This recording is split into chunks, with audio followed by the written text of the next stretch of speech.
retrouver, mesdames et messieurs, dans le cadre de ce magazine Noticias, le magazine de la rédaction de Numérica Télévision qui analyse et commente l'actualité en République démocratique du Congo, mais aussi au-delà des frontières nationales.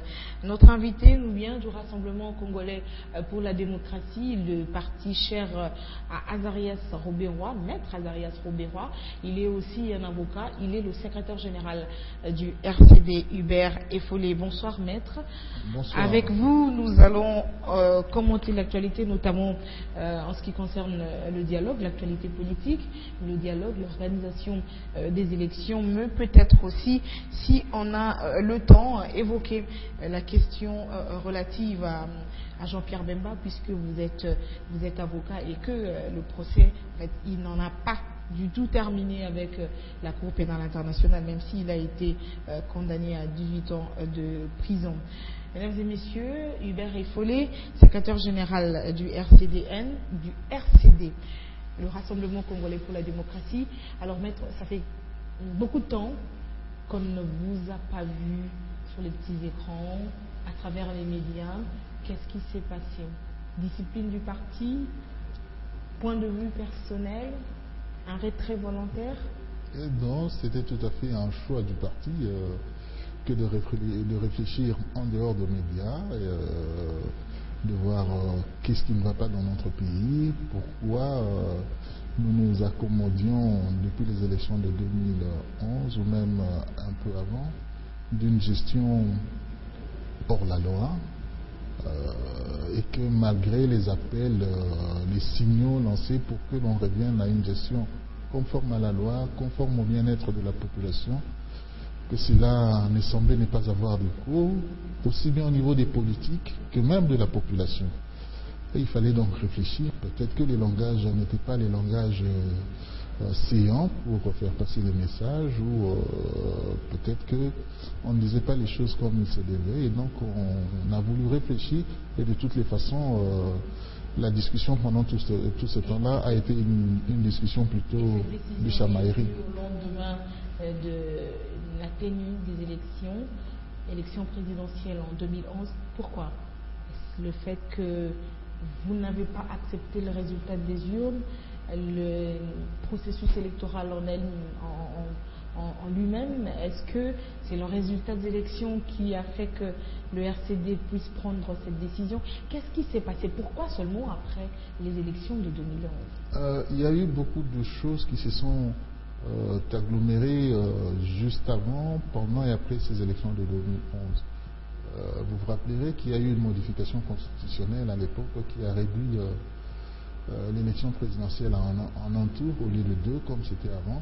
Ça a complètement chamboulé l'architecture qui était plus ou moins équilibrée par rapport aux deux tours. Pendant cette modification constitutionnelle, le président de la République a eu le pouvoir d'émettre les gouverneurs, ce qui était une disposition intangible. Au sens de la Constitution, on ne pouvait pas réduire les compétences des provinces, et ces choses-là, nous les avons décriées, personne ne nous a suivis, on s'est rendu compte que tout le monde s'accommodait à cette vie politique en dehors de la Constitution. Et ensuite, pendant ces élections-là, on a essayé de construire l'unité de l'opposition. Vous vous rappellerez à l'époque la question de la candidature unique qui semblait converger vers le président de l'UDPS, mais cela n'a pas non plus abouti. Vous savez aussi que ces élections-là se sont déroulées comme se sont déroulées, et le président de l'UDPS à l'époque avait pris une décision d'annuler ces élections-là. Malheureusement, ses principaux lieutenants qui ont été proclamés comme élus ont accepté de siéger à l'Assemblée nationale, et donc que ce soit dans la conduite du pays, où nous avons vu cette tendance-là hors la loi, que ce soit dans la conduite de l'opposition, où cette unité que nous avons cherchée avait complètement volé en éclats, on s'est dit qu'il fallait vraiment réfléchir autrement et pour savoir comment mener ce combat politique. Est-ce que le RCD avait accepté le résultat des urnes, et aujourd'hui, est-ce que le résultat de 2011, pour vous, ont été publiés de manière exacte? Non. Même si la question ne se pose pas plus comme en 2011, mais c'est aussi ça. On a parlé à un moment de cette crise de légitimité, etc. Qui s'est autoproclamé président élu de la République, etc. Il y a eu un débat. Et le RCD dans tout ça? Non, nous avons vu des éléments parce que nous étions candidats nous-mêmes, moi-même, Maître Moïse, Madame Jacques. Les résultats publiés reflétaient la réalité des urnes. Les résultats publiés étaient de loin en dehors de ce qui était réellement exprimé par la population. Et au-delà de cela, le déroulement des élections même a connu des irrégularités impensables. Nous, à Kingabwa, par exemple, il y a eu des centres où il y avait plusieurs bureaux de vote qui ont été assiégés par des hommes armés et on a continué à voter dans ces bureaux de vote un jour après que les élections aient été en principe clôturées. Donc ça s'est déroulé de façon catastrophique et c'est d'ailleurs des choses qui nous ont conduit à prendre un peu ces décisions-là de réfléchir par rapport à la politique dans notre pays, parce que ce sont des choses inconcevables. Là, ça se passe ici à Kinshasa, c'est pas dans un coin perdu à l'équateur ou au fin fond du Katanga, mais ici à Kinshasa, à Kingabwa, à quelques mètres de la route poids lourd. Et si ça se passe comme ça à Kinshasa, imaginez un peu ce qui s'est passé à l'extérieur. Puisque vous avez pris pratiquement 4 ans, le temps d'un mandat pour réfléchir, ça veut dire que vous sortez des bonnes propositions pour faire avancer le processus démocratique, pour ajouter un plus dans le débat sur le processus électoral notamment. Eu égard à tout ce qui se passait en 2011, Hubert Effolé, quel est le point de vue du RCD pour que cette année, si élection il y aura, que ça soit des bonnes élections, que l'on parle des élections démocratiques, libres et transparentes, et des élections qui n'appellent pas contestation? On ne peut pas se le cacher. La première chose, il faut que le pouvoir veuille que ces élections-là soient bonnes. Il faut que le pouvoir le veuille, parce que, qu'on le veuille ou non, c'est finalement le pouvoir qui donne les moyens pour que les élections soient organisées. C'est finalement le pouvoir qui contrôle les forces de sécurité, et c'est finalement le pouvoir qui concentre entre ses mains les moyens de l'État. Si le pouvoir continue à maintenir la centrale électorale sous sa coupe, on n'aura jamais de bonnes élections. Si le pouvoir ne veut pas donner de moyens conséquents à la CENI, on ne peut pas avoir des bonnes élections. Donc la première des choses est la volonté politique des gouvernants. C'est un élément essentiel. Et ensuite, il y a aussi la capacité de la CENI à gérer sa liberté. Parce qu'on a parfois vu des comportements serviles, voulus par les agents de la CENI et même qui, en quelque sorte, anticipent ce qu'ils pensent être la volonté du pouvoir. C'est-à-dire, on vous empêche de faire ceci, imaginant que, le faisant, on est en train de rendre service au pouvoir. Il faut le dire, parfois c'est sans même la demande de ce pouvoir. Donc il faut que la CENI accepte d'assumer en toute indépendance son rôle organisateur des élections. Et il faut aussi que la Cour constitutionnelle, qui est le juge des principales élections, soit une Cour capable d'assumer sa liberté et capable de dire le droit. Aujourd'hui, la Cour constitutionnelle nous a un peu habitués à des décisions plutôt allant dans le sens de ce qui est demandé par le pouvoir. Il faut finalement aussi un comportement des politiques, de la majorité et de l'opposition, civique. Il faut que ces comportements civiques-là existent, parce qu'on a aussi connu dans certains coins de la République où, lorsque vous n'étiez pas d'accord avec un tel leader de l'opposition, vous n'avez même pas le droit de battre campagne. Donc, pour nous, tous ces éléments-là doivent disparaître. On doit laisser le peuple congolais voter. On doit laisser les candidats s'exprimer librement et en toute égalité avec les autres plus de pouvoir. 5 mois des élections, 5 mois d'ici novembre, est-ce que l'atmosphère politique actuelle permet d'organiser ces élections transparentes, crédibles, démocratiques? À l'heure actuelle, tel que les si choses je suis votre argumentaire, est-ce qu'à l'heure actuelle, peut-on aller aux élections dans cette atmosphère?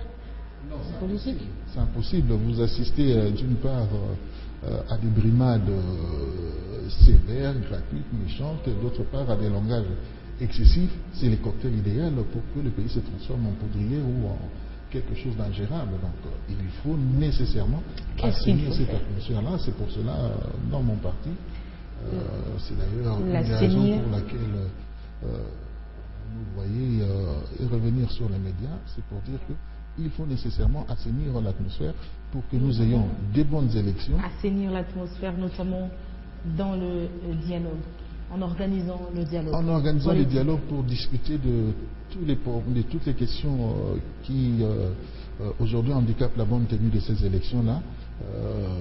Et aussi, chacun sachant ce qu'il a à faire, on n'a pas besoin de commencer déjà les dialogues pour que l'on puisse autoriser que les opposants passent à la RTNC sans problème. On n'a pas besoin d'attendre le dialogue pour que les personnes amnistiées soient libres. On n'a pas besoin d'attendre le dialogue pour que les leaders politiques arrêtent de s'insulter à travers les médias, des insultes d'école à travers les médias.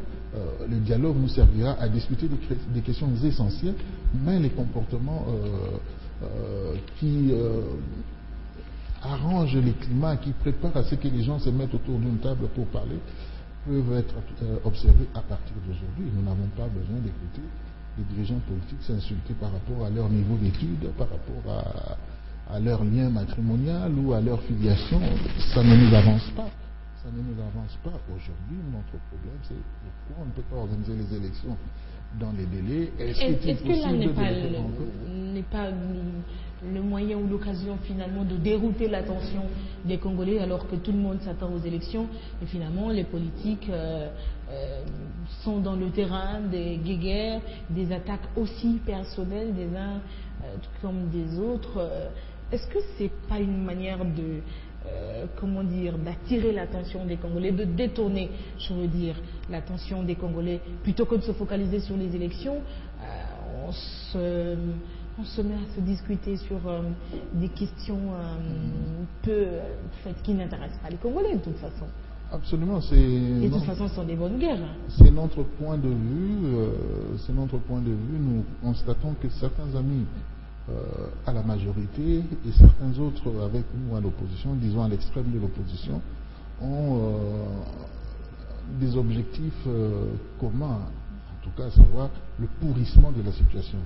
Le pourrissement de la situation. Chacun pensant que dans ces pourrissements-là, il pourra tirer son lot. Ceux qui sont au pouvoir disant que s'il y a pourrissement, nous avons des appareils de répression, donc nous pouvons brimer et donc régner, nous maintenir par la force.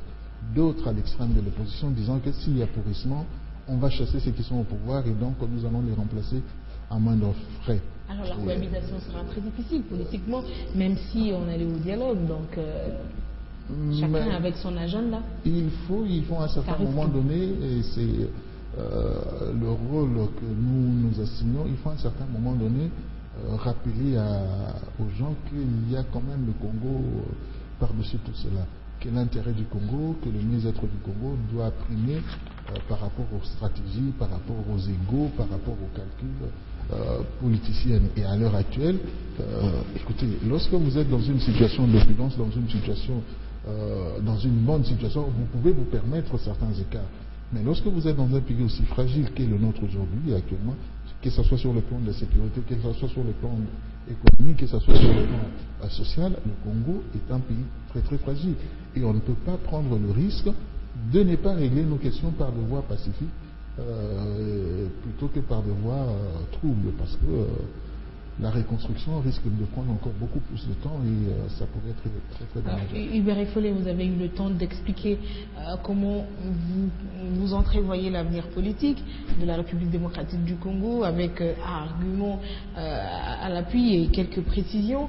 Ça veut dire que si pour vous, cette année, il n'y a pas élection, la Commission électorale nationale indépendante n'organise pas les élections, alors qu'est-ce qu'on fait de l'expiration après le mandat de Joseph Kabila? C'est ça, aujourd'hui, la grande question.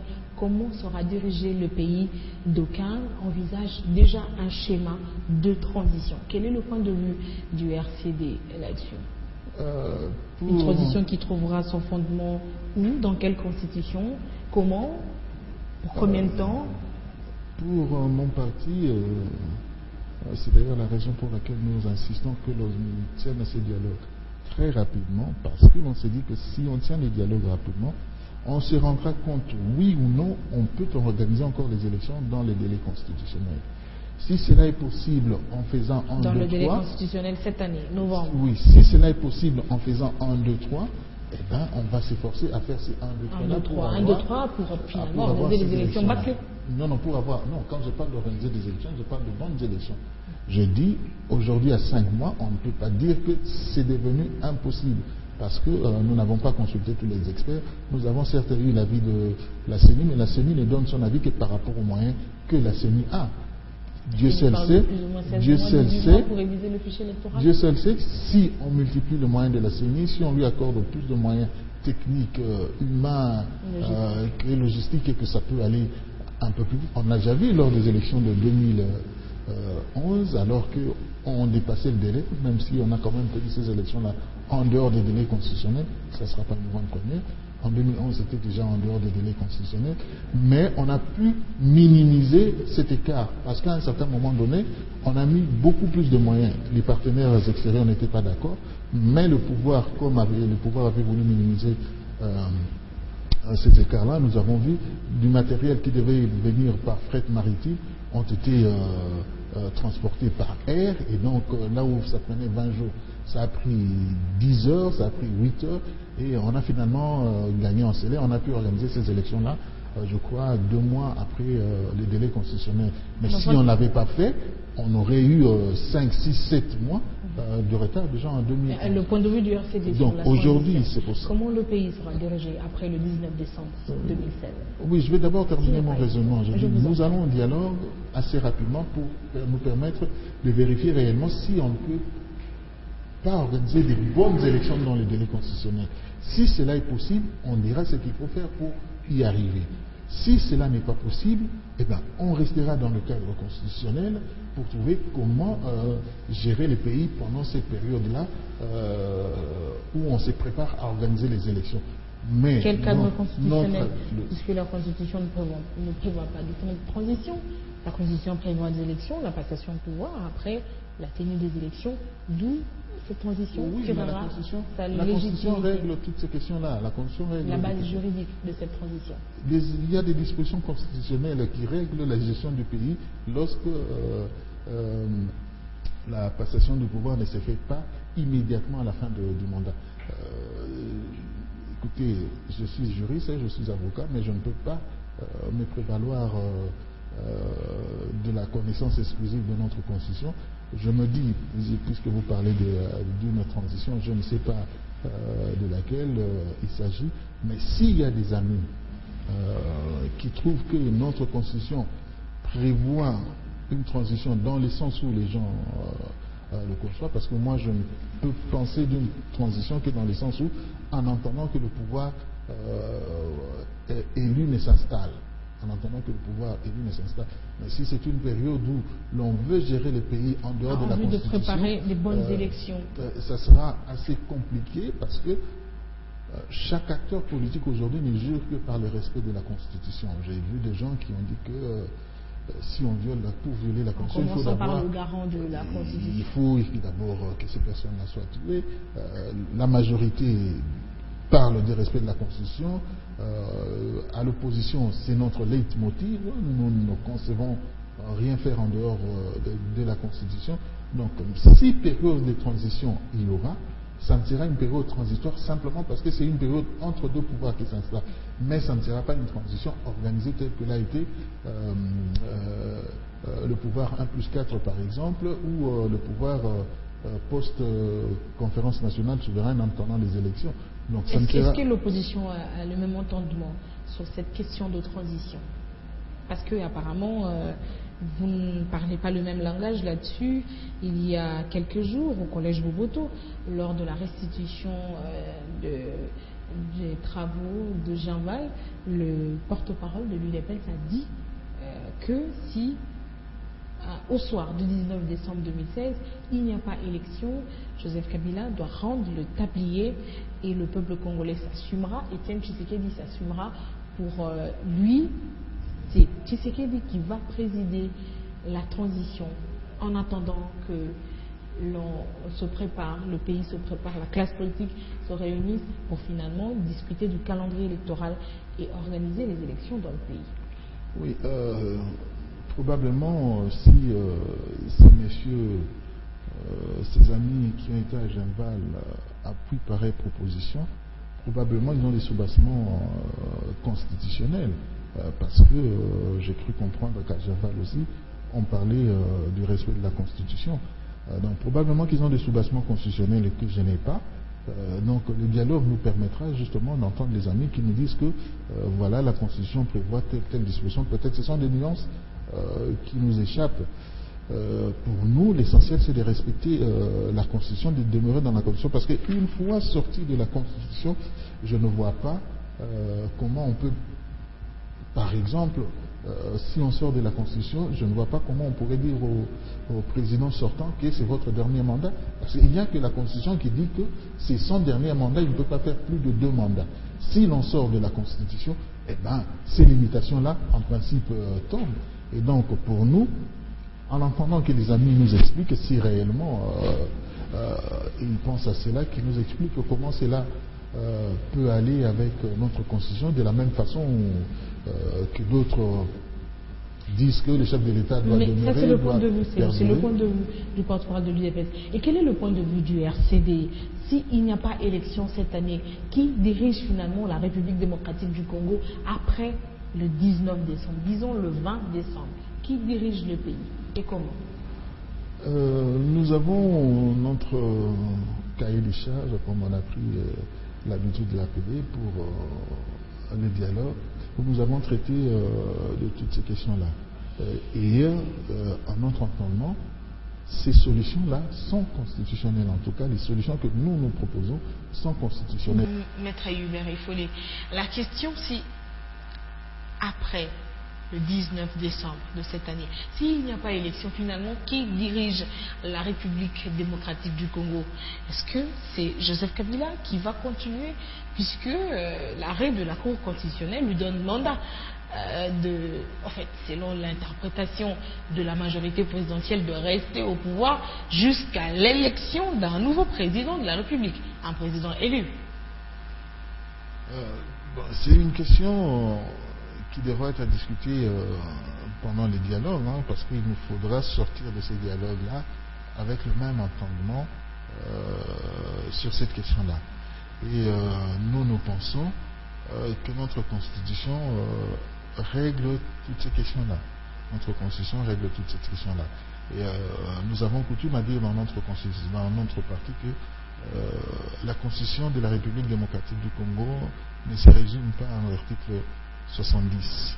Il y a d'autres dispositions constitutionnelles qui concernent la fin du mandat du président de la République, notamment l'article 73 qui oblige l'organisation des élections présidentielles 3 mois ou 90 jours avant l'échéance du mandat. Il y a des dispositions qui répriment la violation intentionnelle de la Constitution, et ce sont des dispositions qui devraient être analysées au cours du dialogue. Du RCD lors du dialogue, quel est votre point de vue là-dessus? Le pays sera dirigé comment? Parce que s'il n'y a pas élection, c'est vrai que la classe politique congolaise et le peuple congolais attend la tenue des élections cette année. Mais vous dites quoi si nous sommes, la CENI dit qu'elle est dans l'incapacité d'organiser logistiquement et techniquement les élections cette année? C'est ce que je suis en train de vous dire. Si la CENI dit cela et qu'on arrive à le constater... De toute façon, la CENI le dit déjà, puisque Corneille Nangaa, son président, parle entre 14 et 16 mois pour réviser le fichier électoral. Et l'opération commence déjà ce 15 juillet. Oui, j'ai dit que la CENI ne peut tenir un discours qui ne conforme que par rapport à ses moyens actuels. J'ai dit qu'au cours du dialogue, on peut se rendre compte qu'en multipliant les moyens logistiques, humains et tout ça à la CENI, on peut tenir les délais. Et donc nous disons que la chose n'est pas encore impossible par rapport à la tenue de délai. Ce sont des choses qu'on devra discuter dans les dialogues. La raison pour laquelle on doit entrer dans les dialogues le plus rapidement possible. Et si tous les amis nous avaient écoutés, vous vous rappellerez, madame, qu'on a commencé à parler de ces dialogues. Nous avons été reçus par le chef de l'État en consultation le 4 juin 2015. Et si on avait tenu ces dialogues comme elle espérait à l'époque, au mois de juillet de l'année passée, on aurait pu trouver des solutions pour beaucoup de choses et probablement on aurait pu obtenir ces mais puisque ça fait plus d'une année qu'on parle du dialogue, pourquoi selon vous ça a bloqué jusqu'aujourd'hui? Pourquoi ce dialogue n'est toujours pas convoqué à proprement parler? Parce que comme je vous avais dit dans une question précédente, que de part et d'autre, c'est-à-dire que ce soit de notre côté à l'opposition, que ce soit du côté de la majorité, il y a des gens qui ne veulent pas de ces dialogues. Il y a des gens qui ne veulent pas de ces dialogues et qui font, vous vous rappellerez que dès le lendemain de la convocation de ces dialogues par le chef de l'État, que certains ténors de la majorité ont commencé à tenir le discours d'une arrogance inouïe, qui ont commencé à avoir des comportements qui n'avaient d'objectif que de décourager les gens à accepter ces dialogues en disant que de toutes les façons ils se sont décidés. Rappelez-vous de la saisine de la Cour constitutionnelle pour nommer les commissaires spéciaux, rappelez-vous des brimades, des arrestations et toutes ces choses-là. C'était des comportements qui étaient à l'encontre de l'idée du dialogue, même si ce dialogue était appelé par le chef de l'État. Et certains amis de l'opposition malheureusement ont mordu à cet appât-là et ils se sont cabrés.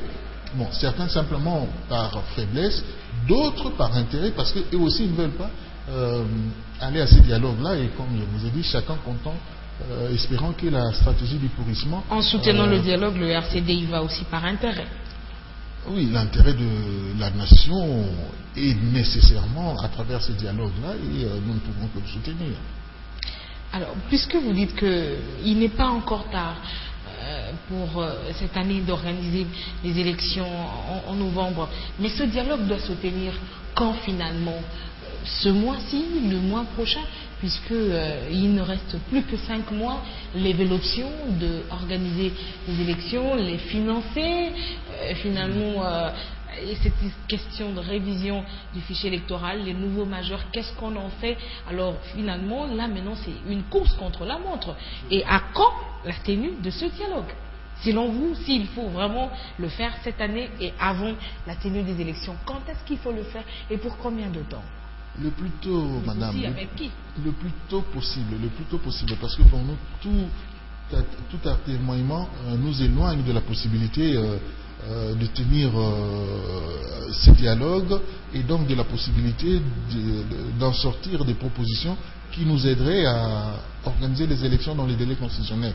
Et donc aujourd'hui, chaque politique congolais qui met des conditions, qui hésite, qui adopte des comportements tendant à décourager à la tenue des élections, de ces dialogues, contribue justement à ce que ces retards-là s'aggravent. Si, à un certain moment donné, on se rend compte qu'il est impossible de tenir ces élections-là dans les délais constitutionnels, pour revenir à votre question, qu'est-ce qu'on fait à la veille du 19? On lit la Constitution. Mais alors, dans toutes ces dispositions, savoir qu'est-ce que la Constitution prévoit en pareille circonstance.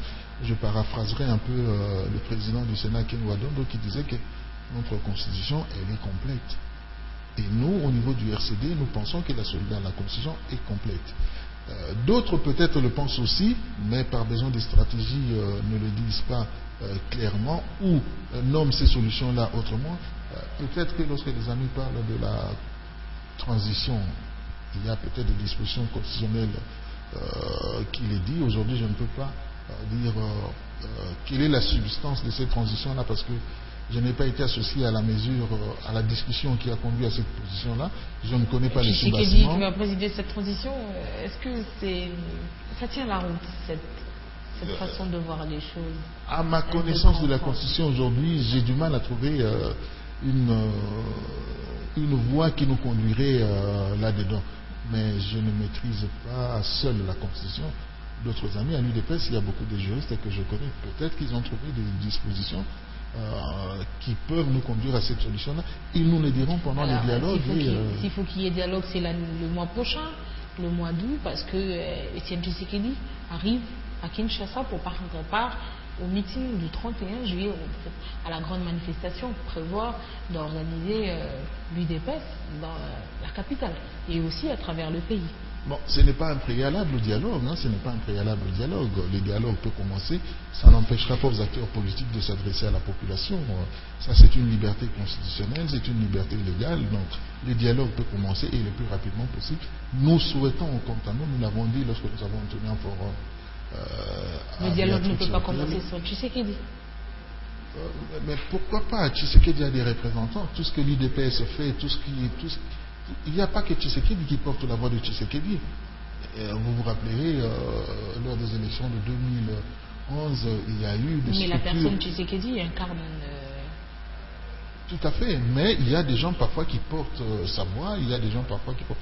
Donc sa personne, s'il est dispo, sa présence physique serait d'un très très grand intérêt, ça serait même souhaitable, mais si pour une raison ou pour une autre, il ne peut pas être dispo, bon, on ne peut pas ne pas tenir le dialogue simplement parce que cet immense fils de notre pays n'est pas là. Vous êtes de l'opposition, vous prendrez part à ce meeting du 31 juillet, vous, le RCD? Je ne sais pas comment c'est organisé.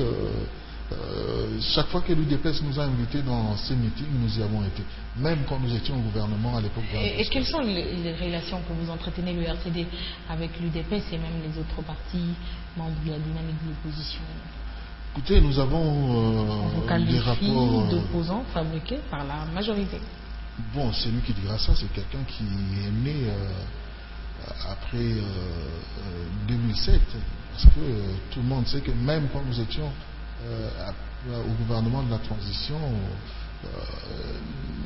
la plus grande opposition au pouvoir du président Kabila, c'était le RCD, alors qu'à l'époque on avait aussi les MLC. Tout le monde sait que pendant la période 1+4, nous d'ailleurs au niveau du RCD, on appelait ça 4 contre 1, parce que tous étaient d'un côté et souvent on se retrouvait seul en train de défendre les intérêts de la nation.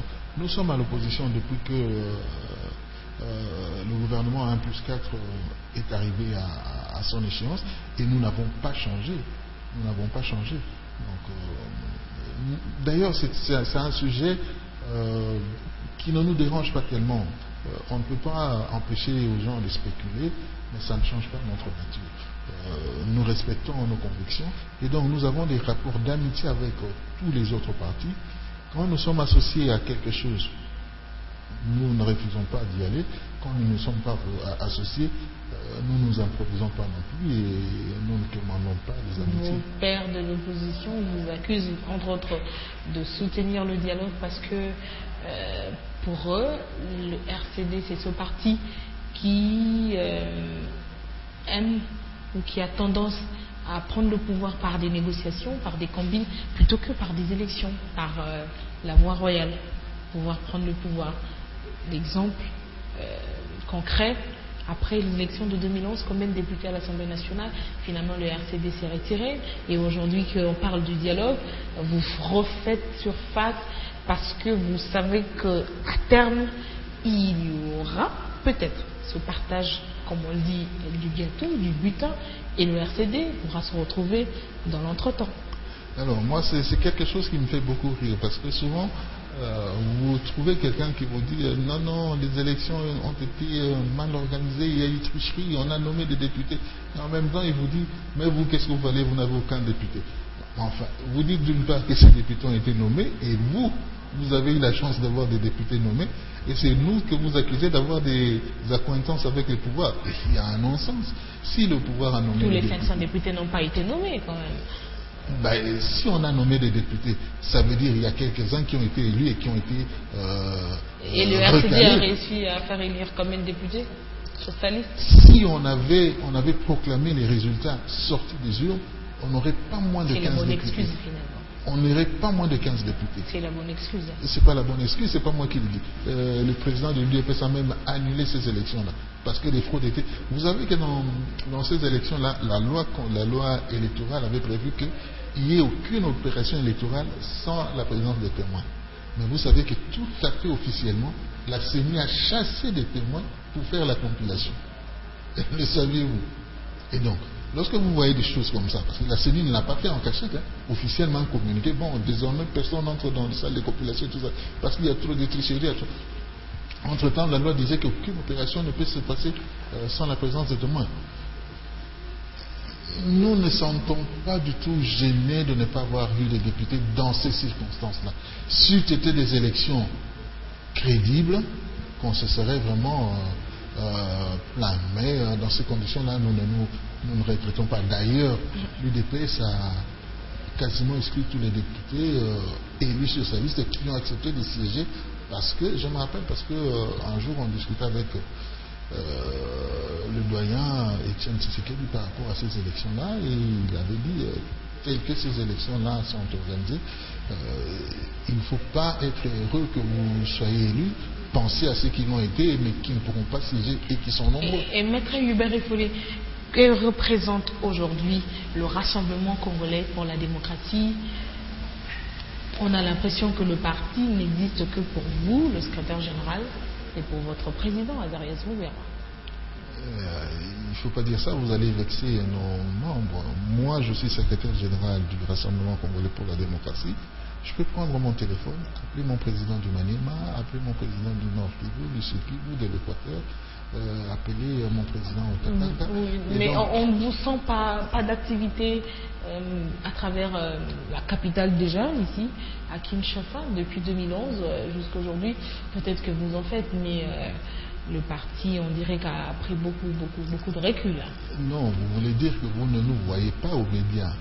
Parce que chaque fois que nous faisons des activités, ça coûte cher, les médias. Nous ne sommes pas obligés de les appeler. Mais que représente politiquement?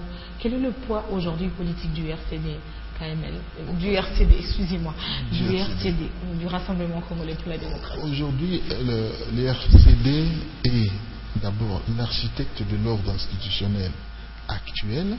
Vous savez que la Constitution sur laquelle se fonde le pouvoir aujourd'hui et pour lesquels nous refusons la violation est issu du dialogue de Sun City, où le RCD a été l'un des principaux intervenants. Aujourd'hui, le RCD est pratiquement ce seul parti qui dit les choses qui doivent être dites comme cela doit être dit, sans hypocrisie, sans animosité, en ne voyant que l'intérêt de la nation. Et aujourd'hui, le RCD est ces partis-là. Et notre poids politique est justement assis sur nos convictions, sur des choses vraies, réelles que nous disons. Même quand on ne nous suit pas à un certain moment donné, on finit toujours par nous donner raison. Nous avons dit à l'époque où on a fait la modification constitutionnelle qui réduisait les tours de l'élection présidentielle de 2 à 1 tour, que ça ne serait pas logique par rapport à l'ordre constitutionnel. Vous savez qu'aujourd'hui, si on tient les élections suivant les délais constitutionnels, on aura un problème énorme quant à la passation de pouvoir. Parce que la Constitution dit que le président élu entre en fonction 10 jours après la proclamation des résultats. Si on tient les élections présidentielles dans les délais constitutionnels, c'est-à-dire en septembre, le président élu devrait entrer en fonction au plus tard. Je considère les contentieux électoraux, la proclamation des résultats définitifs, au plus tard mi-octobre. Au plus tard mi-octobre. Or, à mi-octobre, le mandat de Kabila ne sera pas encore expiré. Et on en arrive à cette situation-là où les présidents élus doivent, c'est une exigence constitutionnelle, entrer en fonction 10 jours après la proclamation des résultats définitifs, c'est-à-dire mi-octobre plus ou moins. Et d'autre part, la même constitution qui dit que le mandat du chef de l'État est de 5 ans. Et on ne peut pas abréger ces 5 ans-là, donc 20 décembre. Donc il y aura une période où les présidents élus devraient déjà être en fonction, mais où le président sortant n'aura pas encore épuisé son mandat. On en arrive à cette situation simplement parce qu'on a omis d'harmoniser lorsqu'on a réduit les 2 tours. Lorsqu'il y avait 2 tours, ça se comprenait que les 2 tours se tiennent dans le 3 mois, c'est-à-dire il y a un premier tour, après les résultats du premier tour, campagne pour le second tour, et puis élection pour le second tour, ça vous conduisait jusqu'en décembre. Mais maintenant qu'il n'y a plus qu'un seul tour, tous ces temps-là posent un problème de gestion constitutionnelle. Donc, on aura une période où il y aura 2 présidents de la République. Et donc, ce sont des choses que nous avons dit dans les temps, on ne l'a pas fait. Donc, aujourd'hui, si on a des élections présidentielles dans les délais constitutionnels, on doit se préparer à régler cette question-là. Ce sont entre autres des choses qu'on pourra discuter dans la Constitution. Donc c'est pour vous dire que le RCD aujourd'hui, c'est encore la voie de la conscience politique congolaise. Avec ça, ça va nous amener le pays, en fait, la classe politique, à pouvoir peut-être réviser la Constitution pour modifier certaines choses. Est-ce que on va y arriver finalement pour réadapter cette Constitution de la République? Des éléments qui se retrouvent dans notre cahier de charge, auxquels je ne les vois pas ici.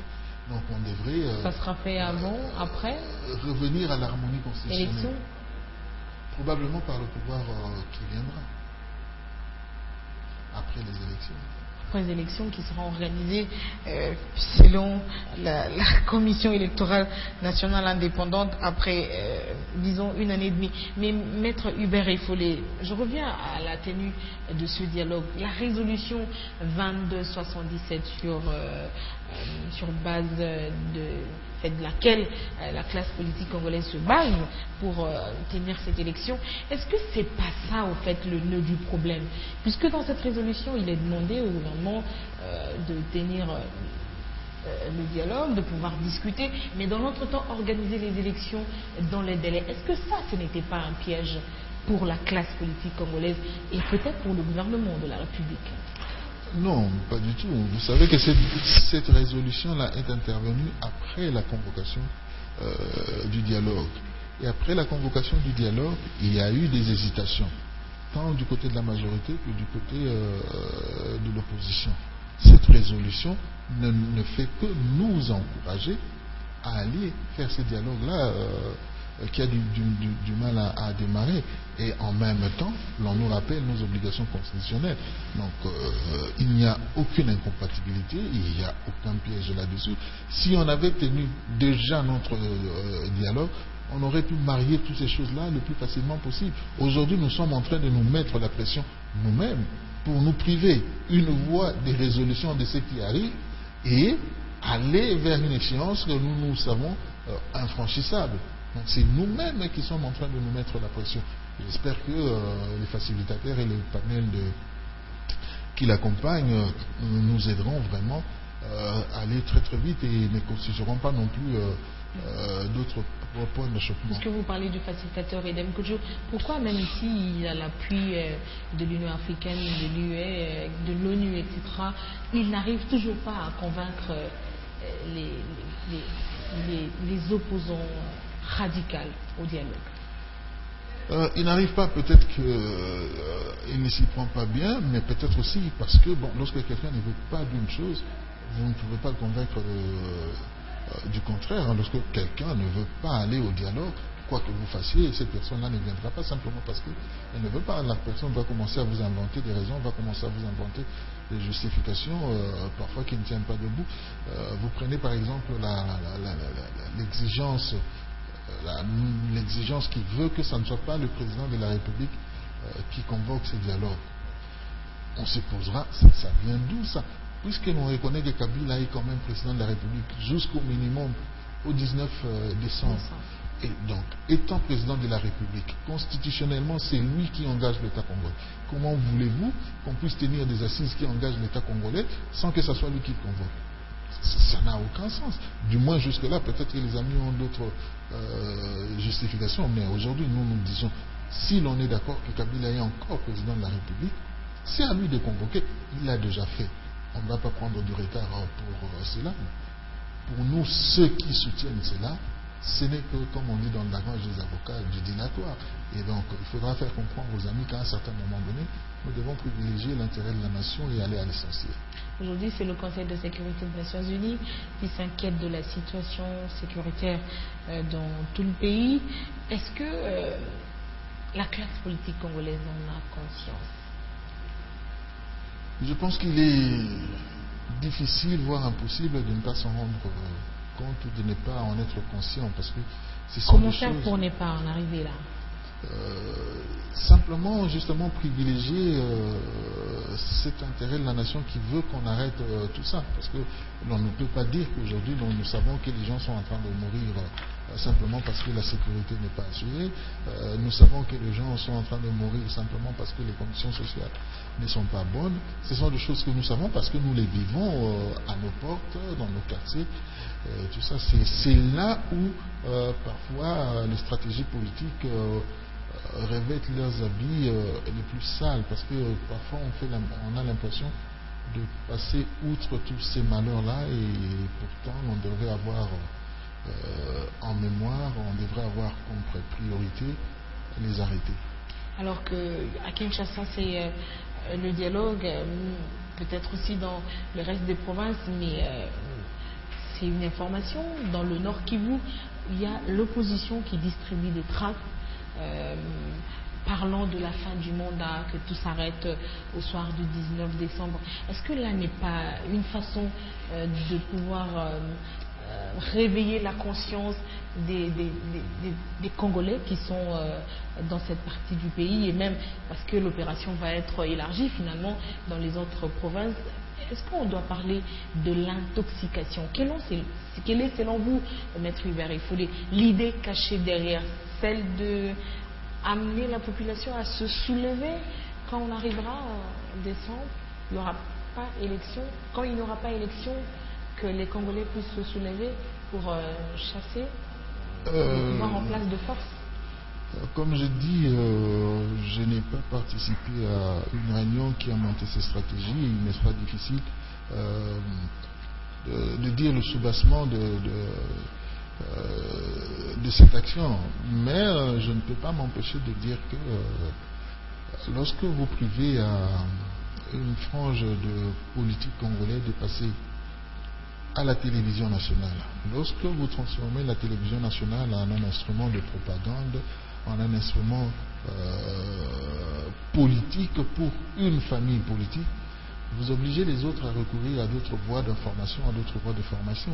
Et donc, parfois aussi, il est bon, moi je ne cesse de le dire, pour le pouvoir, de libérer les médias,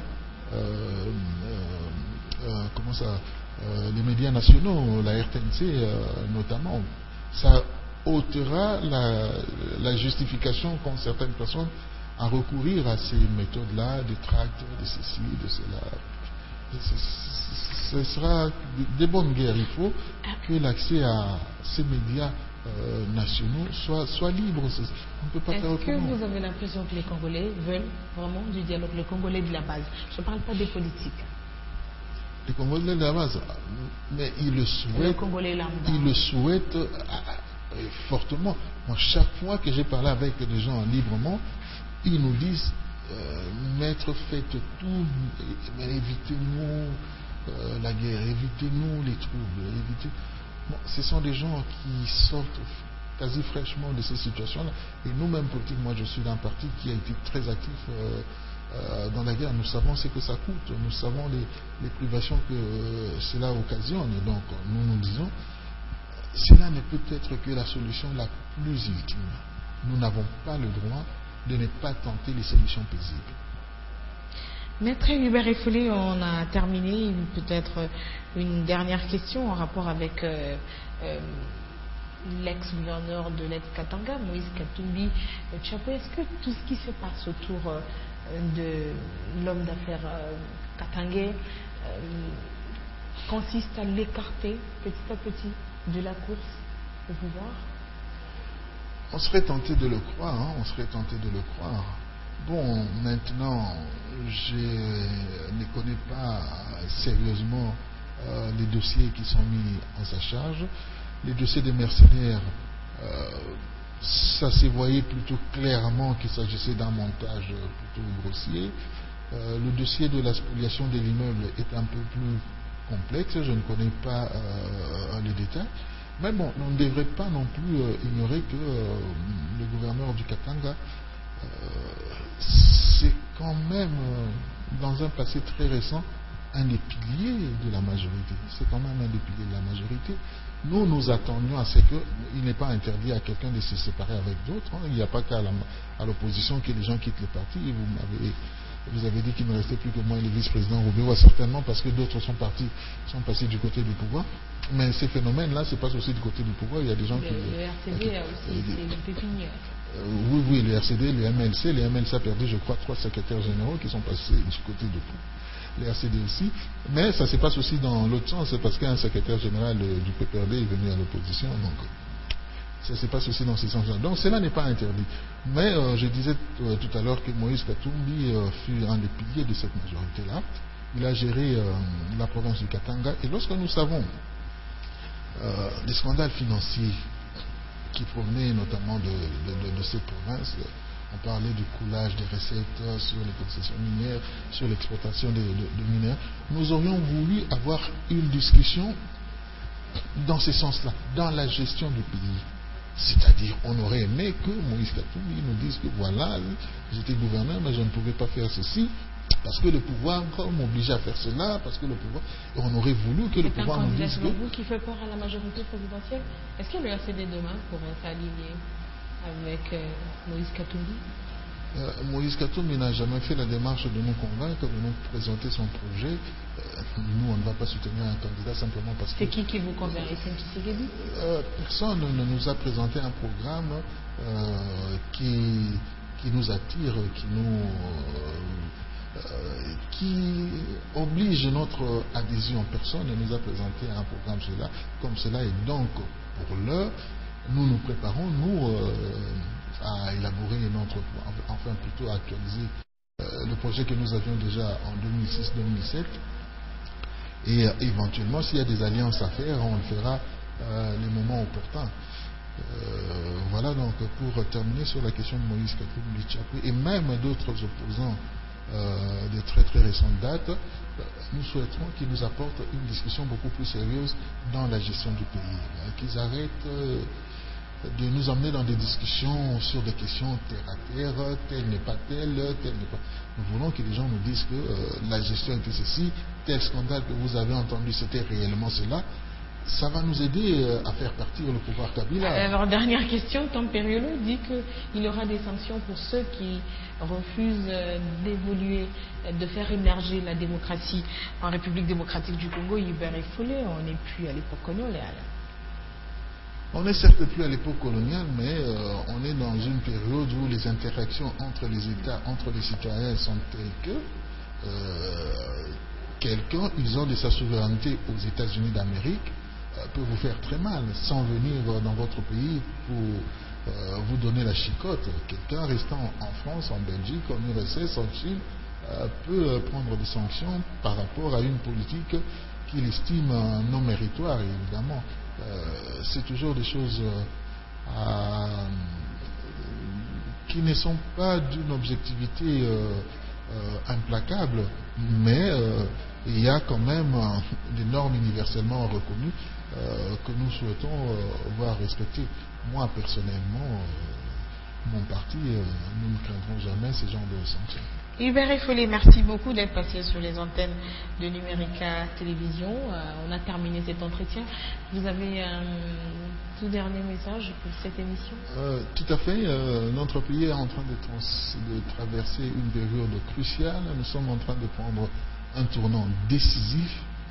J'en appelle principalement à nos amis de l'opposition de penser à la nation congolaise, de penser aux devoirs qui nous incombent à nous politiques et de venir sans atermoiement à ces dialogues. Nous pourrons voir clair sur beaucoup de choses, nous pouvons influencer beaucoup de choses. Nous n'avons pas le droit de ne pas tenter cette ultime chance d'avoir des solutions de façon apaisée. Merci beaucoup, merci à Doudou Kassouba, Serge Mitelezi derrière les caméras, merci à Vincent Ibanda à la réalisation de cette émission et à Chadrat Kabouya au montage. Merci également à Mouine Rouffel avec qui nous préparons ce magazine Noticia sur les antennes de Numérica. Prochain rendez-vous lundi prochain avec un nouvel invité. La rediffusion de cette émission c'est le mercredi à partir de 10h15 sur la même antenne. Portez-vous bien. Bonsoir chez vous et à très bientôt.